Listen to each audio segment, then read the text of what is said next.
a gente fica sentadinho ali, né, concentradinho, tentando entrar em sintonia, e às vezes se perde um pouco. Ainda mais quando a Regina está presente, ele fala mais que eu preto do leite. Boa noite a todos. Boa noite.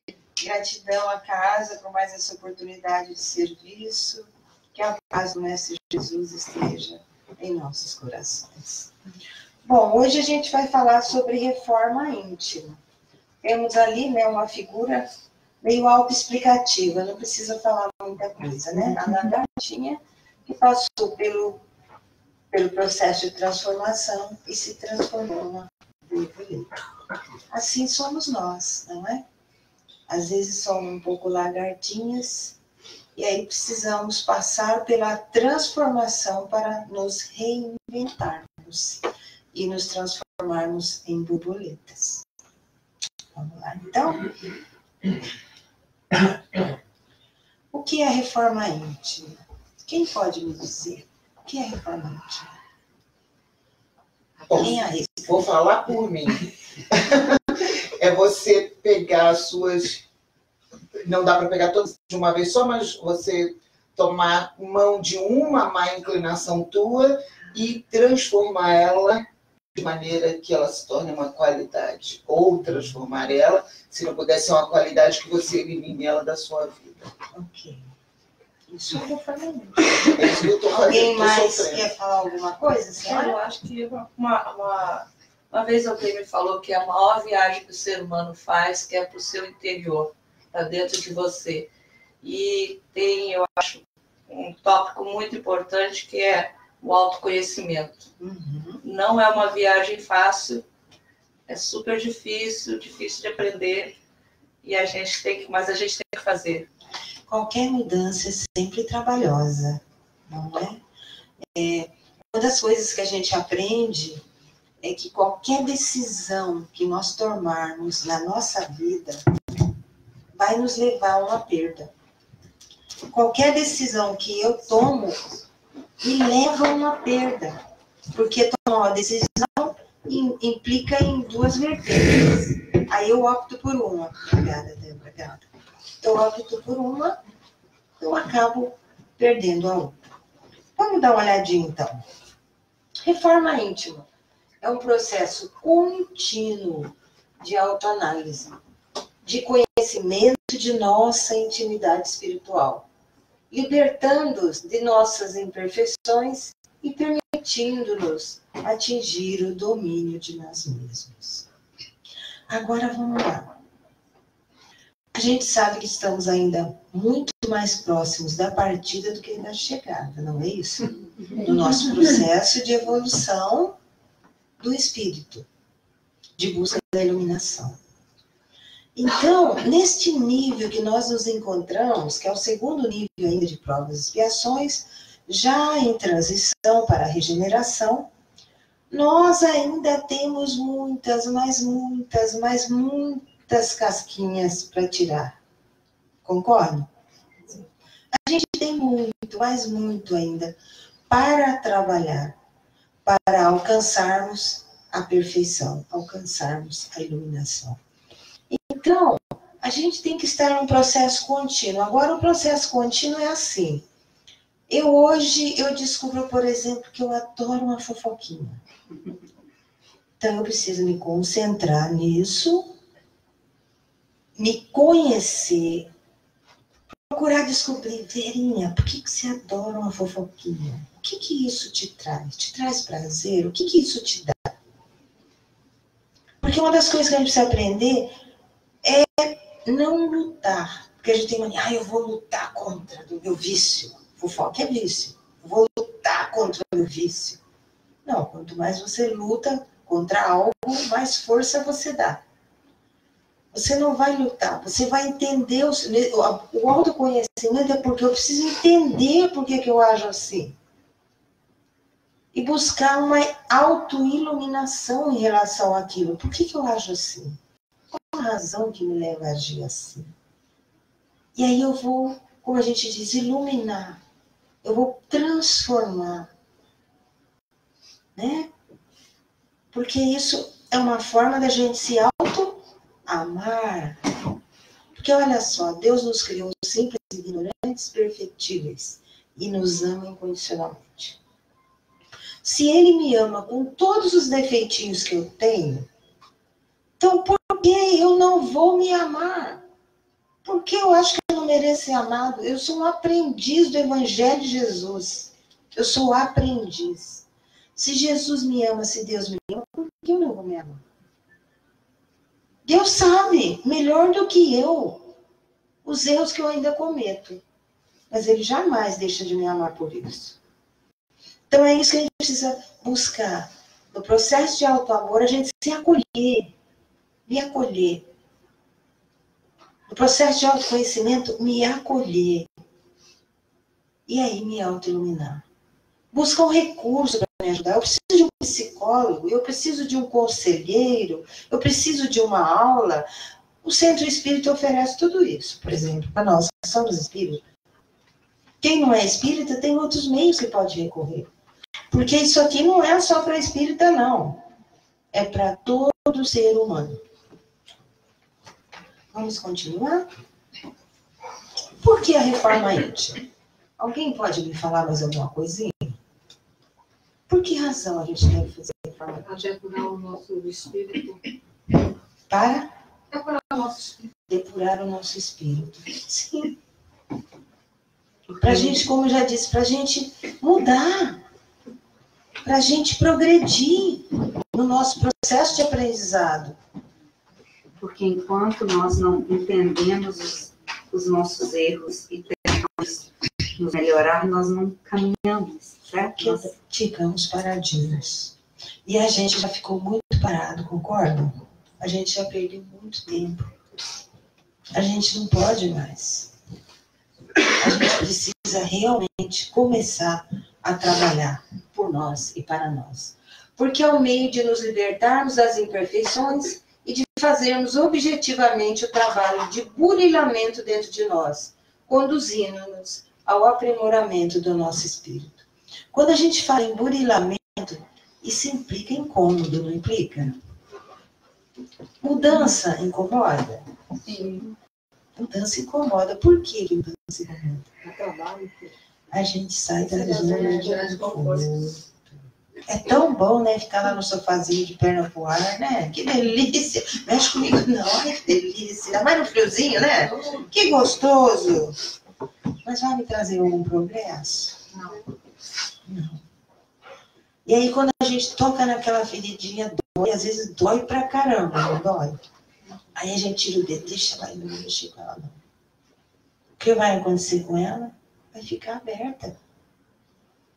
Ela só vai, né, passar pelo processo de cura e cicatrizar quando eu mexer, limpar, tirar as impurezas. É assim, quando a gente tem um furúnculozinho, uma inflamaçãozinha, você tem que furar, tirar o líquido de dentro, limpar. É um processo doloroso. Mas aí ele começa a cicatrizar, ele começa a fechar. Tudo na nossa vida é assim. O nosso processo de aprendizado, ele é um processo doloroso. Ele precisa ser tão doloroso? Não. Para uns é mais do que para os outros.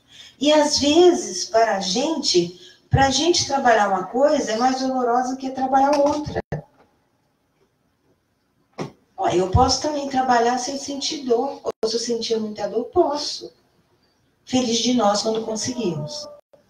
Porque na grande maioria das vezes a gente não consegue. Porque é aquilo que eu falei, eu preciso tomar a decisão de ir para os Estados Unidos.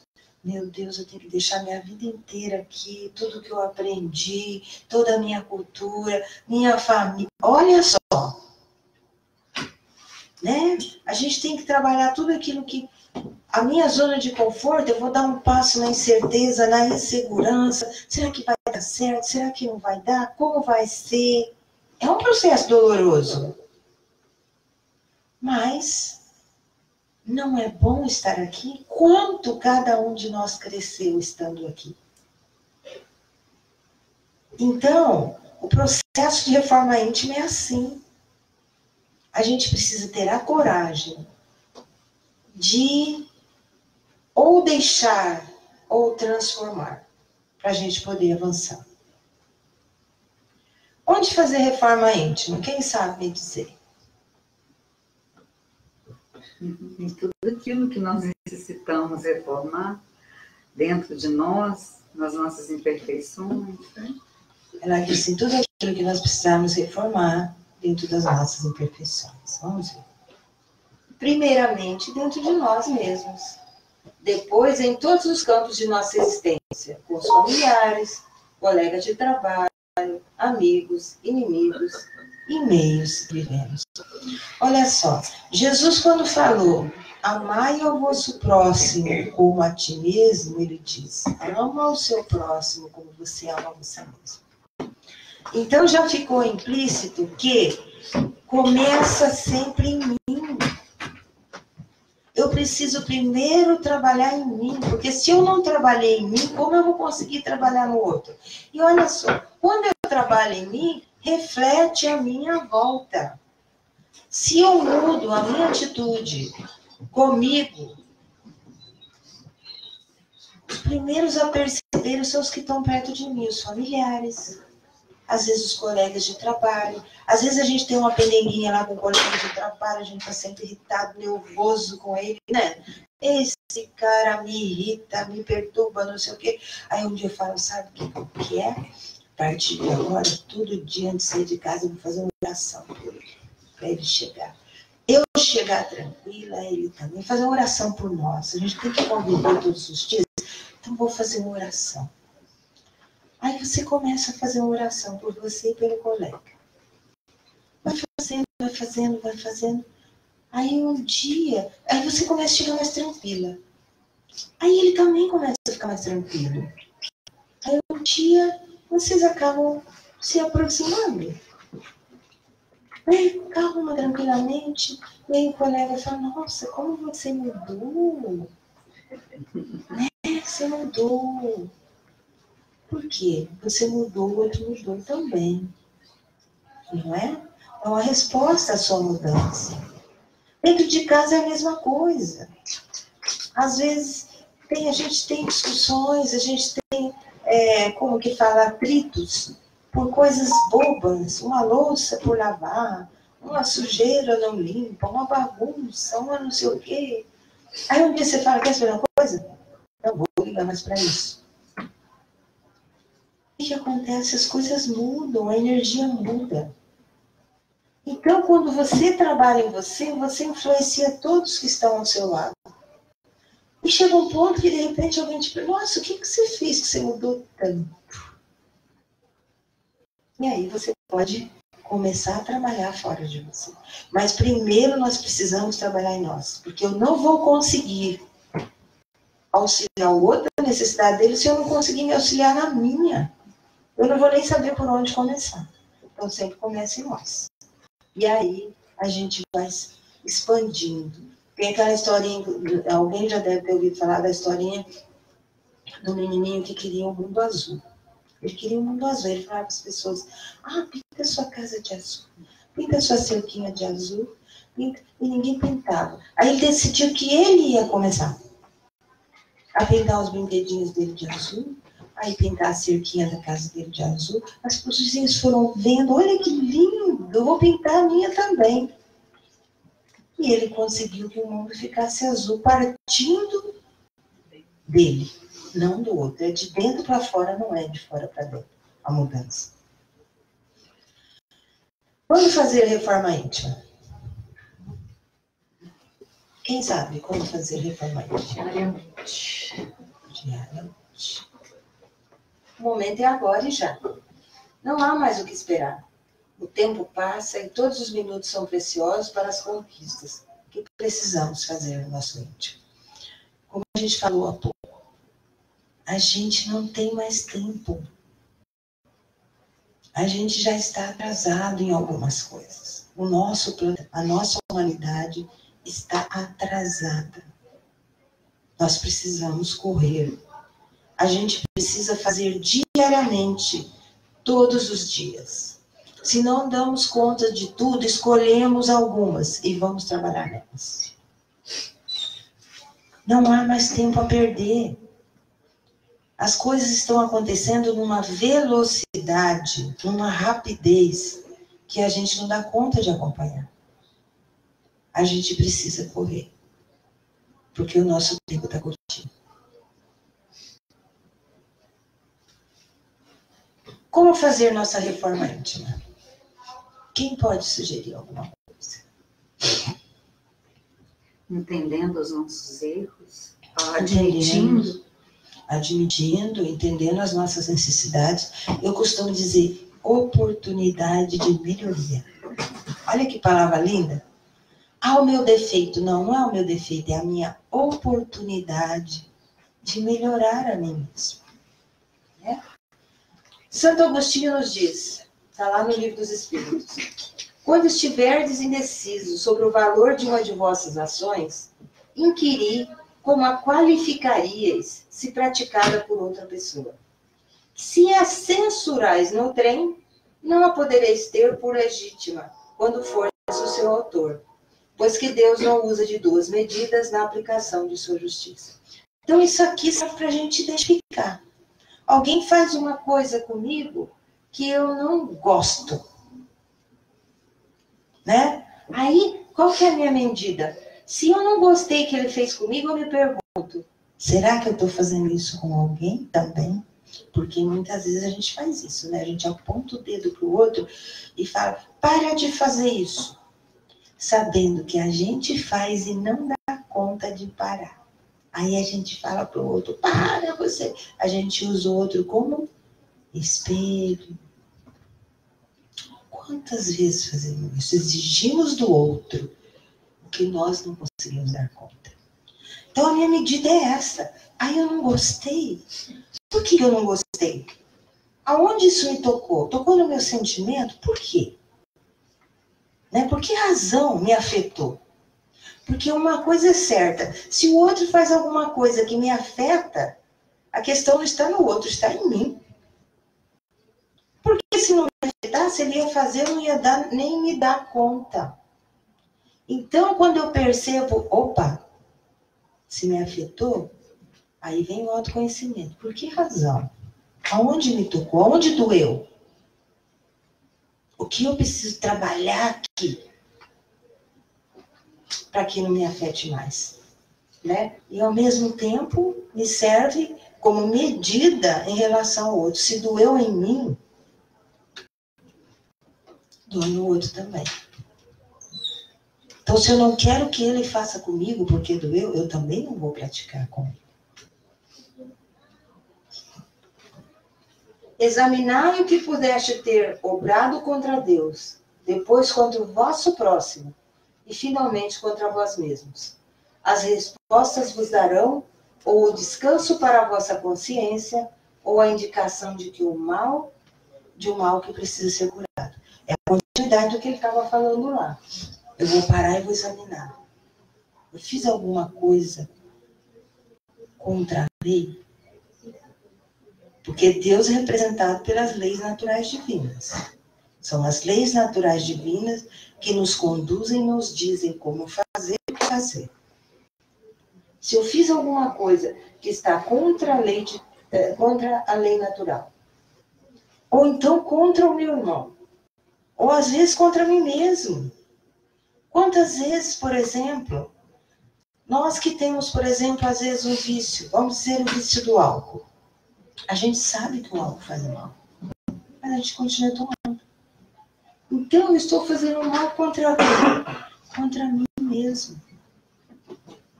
Então, se eu sei que há algo que me faz o mal, eu tenho dificuldade, a minha vontade de parar ainda não é maior do que a minha vontade de continuar, aí eu preciso avaliar, e é o processo de autoconhecimento.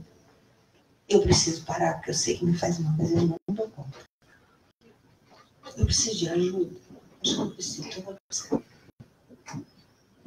Isso em qualquer nível, para qualquer coisa. Eu estou usando o álcool como exemplo. Mas isso em vários outros níveis. Cada um de nós é individual. Cada um de nós é diferente do outro. Só nós sabemos o que, quando, como, onde, cabe a cada um de nós. A necessidade da disciplina do pensamento. A manifestação do pensamento é uma constante em todos os atos de nossa vida. O aperfeiçoamento moral exigirá um profundo trabalho na forma de pensar e agir de todo aquele que o deseje, objetando educar sua mente e disciplinar sua vontade. Tudo começa onde? No pensamento. Daí vai para o sentimento e do sentimento vai para a ação. Então, o que eu preciso vigiar? Vigiar e orar, que Jesus falava. O que eu preciso vigiar constantemente? Meus pensamentos.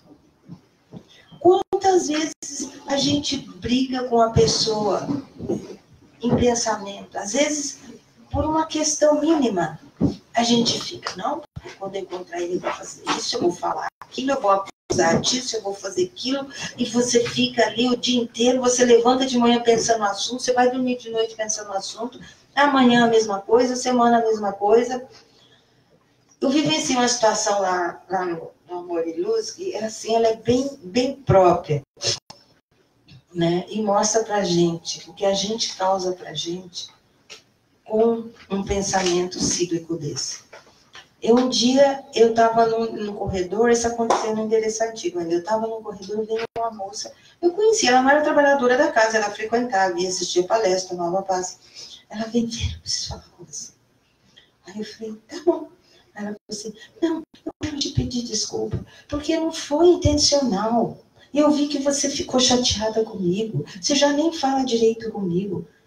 Eu falei, o que foi? Eu não lembrava, falei, aconteceu algo? Não, porque um dia eu fui tomar passe, aí eu sentei na sua cadeira, depois eu mudei de cadeira e você ficou chateada comigo, não sei o quê. Falei pra ela, eu nem vi. Olha, é aquilo fazia dias. Porque às vezes a pessoa senta na cadeira, muda, né? Sentou na cadeira errada. Então, depois que ela mudou, ela entrou no processo de culpa, achando que eu tinha achado que ela tinha mudado, porque ela não queria tomar passe comigo. Porque às vezes acontece também, gente. Você entra na nossa cadeira, muda porque não quer tomar passe com a gente. Eu falei, meu Deus, que você não falou comigo antes? Eu nem sabia disso. Agora, imagina o processo de sofrimento dessa moça por algo que eu nem tinha conhecimento. Quantas vezes a gente faz isso com a gente? Quantas vezes? Eu já fiz muito isso comigo. Você entra e aí você cria um processo de auto-obsessão, né? Tem gente que cria um processo de auto-obsessão, porque vai brigando com o outro e vai ficando mais nervoso, e vai ficando mais irritado, e vai ficando mais chateado, e ele continua realimentando aquele pensamento ali, ela encontra o outro, dá um tapa na cara do outro. E o outro está apanhando, por quê? Então, no pensamento, a gente precisa vigiar antes de tudo e mais que tudo nossos pensamentos. Porque é ali que começa. O aperfeiçoamento moral, né? A forma de pensar e agir. Porque, como eu disse, começa no pensamento, vem para o sentimento e vai para a ação. Você vai alimentando o pensamento. Aí passa para o sentimento e sai para a ação. Muito importante isso no nosso processo de reforma íntima. O ritmo ou velocidade deste processo de mudança dependerá da firmeza e da determinação do candidato à reforma. A mente voltada para o bem e trabalhando no desenvolvimento de ideias sadias para seus semelhantes é o melhor exemplo de disciplina do pensamento. O ritmo ou velocidade deste processo depende de cada um. Como eu falei, depende da vontade. A vontade é o combustível que nos leva a qualquer movimento, a qualquer ação. Se eu não tiver vontade... Quantas vezes você quer ajudar uma criatura? Você está vendo que a criatura precisa de ajuda. Você está vendo que você pode ajudar a criatura. E você vai lá, criatura, eu te pego no colo, eu te carrego, eu te levo, eu te tudo. A pessoa não tem vontade. Por isso que a gente fala, não adianta, o outro só muda quando ele quer. Eu querer, não adianta, nem que eu tenha todos os recursos.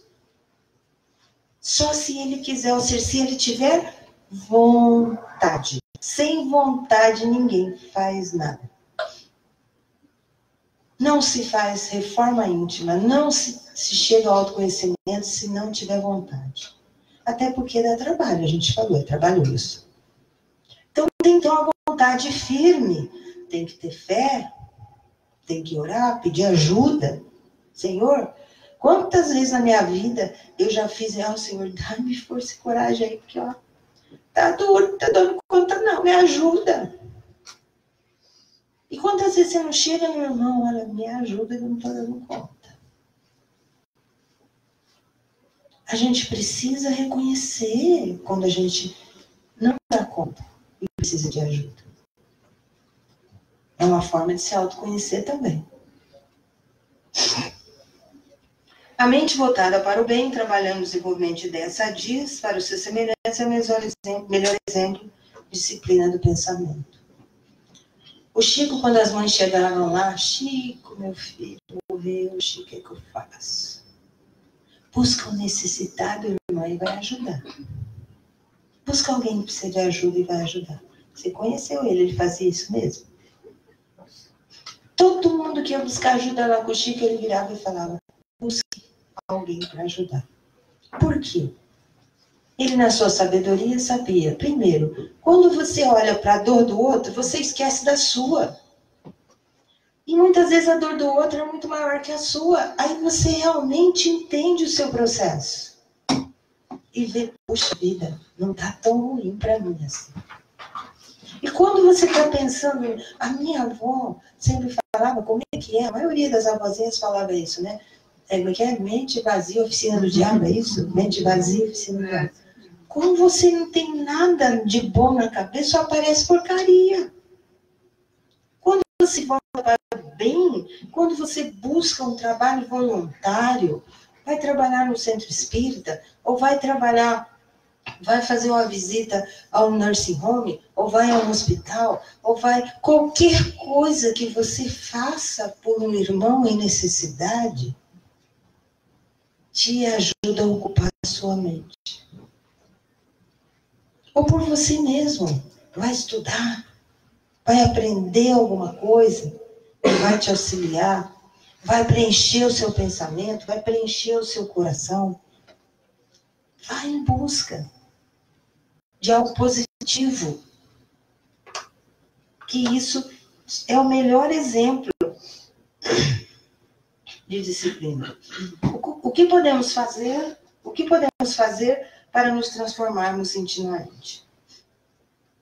Conhecimento de si mesmo, que ela falou. Qual o meio prático mais eficaz para se melhorar nessa vida e resistir ao arrebatamento do mal? O sábio da antiguidade vos disse, conhece-te a ti mesmo. Sócrates, na sua sabedoria. Eu só sei que nada sei. E eu, ultimamente, eu que nem Sócrates, eu só sei que nada sei. Porque eu não sei nada mesmo. Alguém chega assim, Vera, estão dizendo que aconteceu isso. Deve ter acontecido. Como que eu não tenho autoridade ou conhecimento para falar que alguma coisa aconteceu, não. Se essa sala está cheia de gente aqui que eu não consigo enxergar, eu sei que eles estão aí, mas eu não vejo nenhum deles. Eu vou duvidar? Outro dia alguém estava falando sobre, eu não sei, eu não busquei informação, mas que falaram que passou um meteoro grande perto da Terra, agora tem um cientista dizendo que não foi um meteoro, que era uma nave espacial. O que você acha? Eu falei, vai que era mesmo, porque eu não sei. Eu nunca vi uma nave espacial, mas eu sei que ela existe. Então, que autoridade tenho para dizer não era um meteoro, era uma nave espacial? Gente, o nosso conhecimento é um grão de poeira dentro da realidade do universo. É um grão de poeira. Então, tudo é possível. Tudo é possível. E eu não tenho vergonha de dizer não sei. Por que não sei mesmo? Santo Agostinho afirma, o conhecimento de si mesmo é, portanto, a chave do progresso individual. Como eu posso cuidar de alguma coisa se eu não sei nem por onde começar? Se eu não sei que eu estou com uma dor no dedão do pé, eu não tenho como pôr remédio no dedão do pé, certo? Ele pode estar doendo, mas eu não tomei conhecimento da dor ainda, como é que eu vou curar ele? Então, essa é a chave mesmo do progresso. Aonde eu estou? Para onde eu vou? Aí eu traço o meu caminho, certo? O autoconhecimento é um trabalho de observação da vida interior, em que vasculhamos os pontos mais escondidos das nossas mentes, com o objetivo de localizar e remover os fatores negativos. Vasculhamos os pontos mais escondidos das nossas mentes. Às vezes a gente precisa vasculhar muito, porque é tudo encadeado, né? Às vezes você está vendo uma coisa acontecer aqui, você não sabe onde começa. Você tem que vasculhar, você tem... Como eu falei, alguém fez uma coisa, te doeu. Não era para tanto assim. Por que doeu? Aí você vai buscar. Aonde começou isso? Psicólogo adora isso, né, Débora? Que não sei o quê, volta na infância, lá, seu pai, sua mãe. E muitas vezes é lá que você... Às vezes não é nem lá, é para trás de lá. Que você acha a causa da dor que você está sentindo agora. Vai buscar.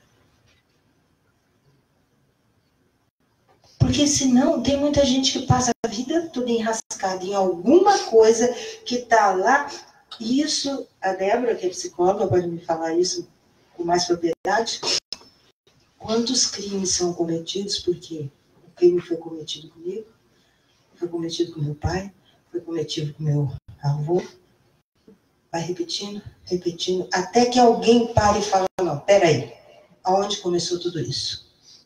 Quebra o ciclo. Mas você precisa ter o autoconhecimento, você precisa descobrir aonde começou para você poder tratar. Precisa buscar a causa para tratar o efeito. Para que se efetive a mudança que a reforma íntima requer, é preciso que se amplie as qualidades do ser.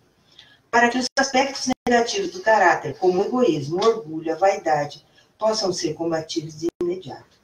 Nós já sabemos, o Livro dos Espíritos, o Evangelho, com muita propriedade nos diz, tudo começa no egoísmo e no orgulho.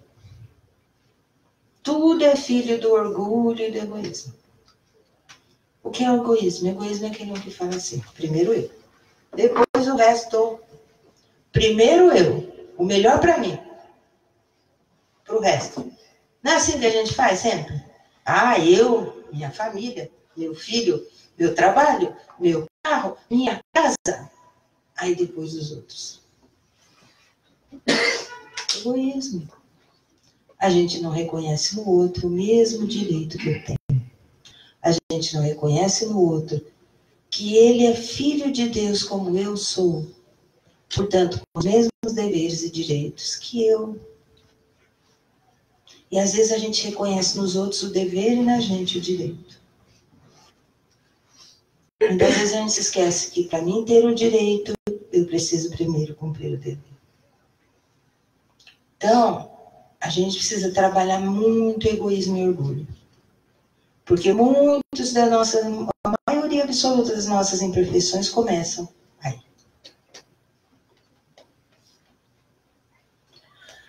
O verdadeiro espírita reconhece-se o verdadeiro espírita por sua transformação moral e pelo esforço que faz para dominar suas más inclinações. Evangelho segundo o Espiritismo. Allan Kardec. Reconhece o verdadeiro espírita pelo esforço que faz para dominar as suas más inclinações. Ele não falou nem assim, reconheces o verdadeiro espírita pelo domínio sobre suas más inclinações. Não, pelo esforço que ele faz para dominar. Nós muitas vezes, a gente recebe algo de Deus, não pelo mérito, mas pela misericórdia em relação ao esforço que a gente fez. Nós recebemos muitas graças divinas pelo esforço que fazemos, não pelo mérito. A lei de misericórdia ela é infinita. Para com todas as criaturas de Deus. E é através do esforço que a gente faz que a gente é recompensado. Então a gente precisa sim se esforçar. Eu sempre digo, a gente não pode desistir da gente. Não importa o tamanho. Como eu digo, se está difícil de carregar sozinho, busca ajuda. Mas se auxilie, se ajude. A disposição de conhecer-se a si mesmo pode surgir naturalmente como fruto do amadurecimento ou provocado pela ação do sofrimento. Nós temos duas opções. A gente pode sair da nossa zona de conforto e buscar a nossa autotransformação, buscar nosso autoconhecimento, ou a gente pode ficar na nossa zona de conforto até levar um chute no traseiro. E aí a gente vai para frente. Porque não é isso que a dor faz? Ela não quica a gente. A dor, quando vem, você não tem para onde correr. Quando a dor vem, ou você vai, porque você não tem para onde correr. Você toma um Tylenol agora, dali meia hora ela volta. Aí você toma 2, dali uma hora ela volta. Uma hora você vai ter que resolver. Então, é opção nossa. A gente tem o mau costume de esperar a dor. A gente fica na zona de conforto. Ah, que delícia. Aí vem a dor. Quando vem a dor, a gente tem que se virar. Mas a gente pode evitar isso. A gente pode começar antes que ela venha. Porque se a gente começar antes que ela venha, talvez ela não venha. Talvez ela não chegue.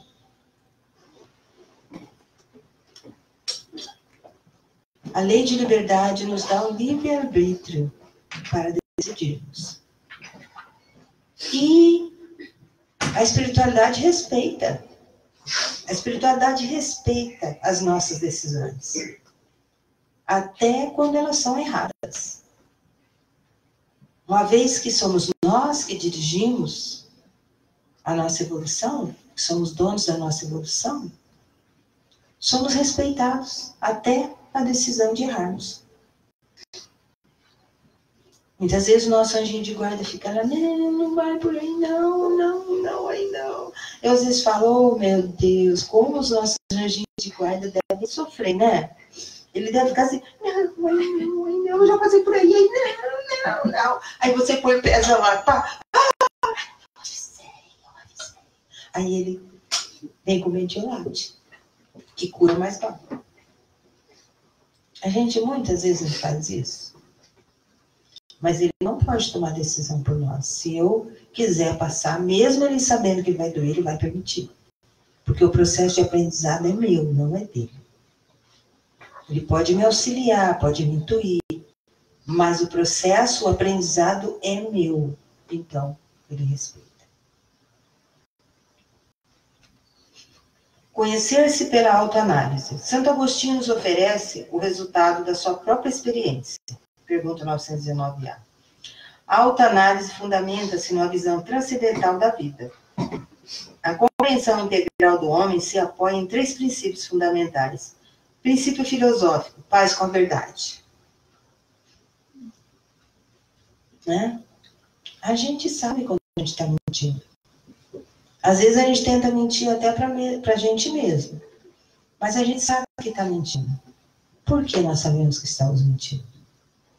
A consciência. A nossa consciência sabe a verdade. E muitas vezes a gente se recusa a acreditar nela. Quantas vezes a gente sabe de uma coisa, mas se recusa a acreditar? Então, eu estou em paz com a verdade? Né? Porque a verdade está escrita na nossa consciência, nós já sabemos disso. Princípio psicológico. Eu estou em paz comigo mesmo? Gente, se a minha consciência sabe a verdade, quando eu faço uma coisa errada, eu sei que eu fiz. Né? Eu, quando pego uma moedinha, eu vejo alguém derrubar uma moedinha. A pessoa foi embora. Eu pego a moedinha, olho para um lado, olho para o outro, ninguém viu, põe no bolso. Ah, ninguém viu. A tua consciência viu. E quem é que é a única coisa que vai com você para onde você for, até mesmo depois que desencarna? As pessoas que fazem uma coisa errada, achando que, ai, tô livre, graças a Deus, ninguém viu o que eu fiz. Você viu, coitado de você. Aí passa 10 anos, eu não sei se eu já contei essa história aqui. Eu acho que não foi um crime muito pela falta de intenção. Isso deve ter acontecido há uns... Tem mais de 50 anos que isso aconteceu. A gente morava no sítio e tinha uma mina de água que descia. E um dia meus irmãos fomos... A gente ia brincar lá na mina. Ia andar por lá. Achamos a tartaruguinha. Viramos a tartaruga de barriga para cima. No outro dia a gente voltou, a bichinha estava morta. Gente, até hoje eu me lembro disso, do meu arrependimento, assim, ai meu Deus. Porque com certeza quando a gente virou ela, a gente nunca imaginou que ela fosse morrer. A gente virou por brincadeira, por galhofagem de criança. Até hoje eu me lembro dessa tartaruga, gente, eu não consigo me esquecer dela. Eu passo ano, mês sem lembrar dela. Ai, gente, a tartaruguinha, que maldade que a gente fez, virou a bichinha, matou a bichinha. Uma coisa simples assim, imagina um crime maior. Você vai ser lembrado, a sua consciência vai trazer à tona. Vai trazer à tona. Então, para quê, né? Religioso, paz com o ser cósmico. Quem é o ser cósmico? O espírito. Né? Se eu estou num processo de evolução do espírito, porque eu estou Vera, mas eu não sou Vera. O meu espírito é milenar. Eu não sei de onde ele vem, eu não sei quantas encarnações ele já teve, mas eu sei que ele já está aí há bastante tempo. Para mim estar onde eu estou, eu já tenho que ter tido aí, vamos por talvez milhares de encarnações. E no meu processo de aprendizado, eu venho trabalhando para cada vez mais ficar em paz com o ser cósmico que eu sou, com o universo. Como filha de Deus que eu sou, como parte do universo que eu sou, como parte da humanidade que eu sou. Então, tudo isso faz parte de... Uma coisa vai puxando a outra, tudo isso faz parte de nós, o filosófico, o psicológico, o religioso, tudo isso é parte integrante de nós. O conhecer-se pela dor. Todos quantos sejam feridos no coração por revés e decepções da vida, consultem serenamente a sua consciência, remontem pouco a pouco as causas dos males que os afligem e verão se as mais das vezes não poderão confessar. Se eu tivesse feito, ou se eu não tivesse feito tal coisa, não estaria nesta situação. Já aconteceu isso com algum de vocês? Ai, eu sabia que ia dar isso. Quantas vezes a gente faz isso, meu Deus do céu? Ou seja, ele mostra que nós somos os próprios causadores das nossas dores. Quantas vezes a gente faz as coisas sabendo que vai causar dor pra gente e a gente não dá conta de parar e vai e faz. E depois entra no processo de arrependimento e muitas vezes de culpa, que é pior ainda. Porque quando a gente entra no processo de culpa, aí a gente fica na ratoeira. Aí você fica ali se culpando, culpa não leva a nada. Me arrependo, errei. O que eu posso fazer para não cometer este erro mais? Que processo eu preciso seguir? Que ação eu preciso tomar? Isso sim me ajuda. Agora fica, ai, eu não devia ter feito. Ai, eu não devia ter feito. Ai, por que eu fiz? Não leva a nada. Eu sempre digo, culpa é uma bola de ferro amarrada no nosso pé que nos atrapalha de fazer qualquer coisa. Não leva a nada. Então, o autoconhecimento nos leva a evitar isso aqui. Não vou fazer, porque se eu fizer, eu já sei o que vai dar. Quem semeia ventos, colhe tempestade. A gente colhe sempre o que a gente planta. Não adianta a gente plantar as coisas achando que quem vai colher é o vizinho. A gente vai colher. Porque é da lei. Causa e efeito. Se eu plantei abacaxi, eu vou colher abacaxi. Se eu plantei morango, eu vou põe morango. Eu nunca vi um pé de abacaxi dar morango. Como dizia o Chico, a plantação é livre. Não, o plantio é livre, mas a colheita é obrigatória. Então a gente precisa pensar nisso, a gente precisa refletir sobre isso antes de qualquer ação. O conhecer-se no convívio com o próximo. Amar ao próximo como a si mesmo. Fazer aos outros o que queríamos que os outros nos fizessem. É a mais completa expressão da caridade, pois que resume todos os deveres para com o próximo. Eu acho que a gente não precisa nem,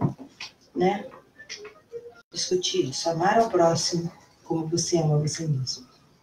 Então a gente precisa aprender a se amar para poder amar o próximo. E enquanto a gente não sabe se amar, a gente vai dividindo com o próximo um pouco que a gente aprendeu. Que Jesus era tão sábio que ele disse, quando tiver 2 ou mais juntos, eu aí estarei. Por que ele não disse, quando você estiver sozinho rezando, eu estarei com você? Porque ele sabia que sozinho ninguém vai a lugar nenhum. A gente só vai junto. Só no processo de um auxiliar o outro, a gente avança. O dever começa precisamente no momento em que ameaçais a felicidade e a tranquilidade do vosso próximo e termina no limite que quererias alcançar para vós mesmos. Eu acho que a gente já falou sobre isso, né? O meu dever começa onde chega o limite do direito do outro. O meu direito, o meu direito começa aonde termina o do outro. Quanto tempo poderá levar para que tais mudanças ocorram?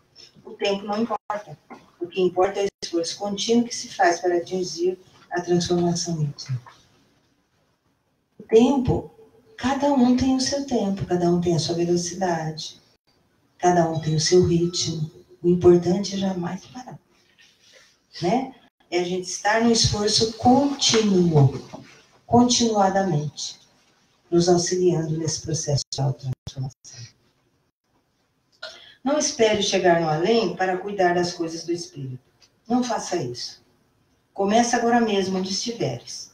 Toda hora é hora de começar. Examina o que és, examina o que pensas, examina o que fazes na vida, e se tiveres algo para modificar, modifica-o sempre comparando com os ensinamentos de Jesus, que nunca errarás o caminho, pois ele é a estrada dos homens, é a vida e a verdade.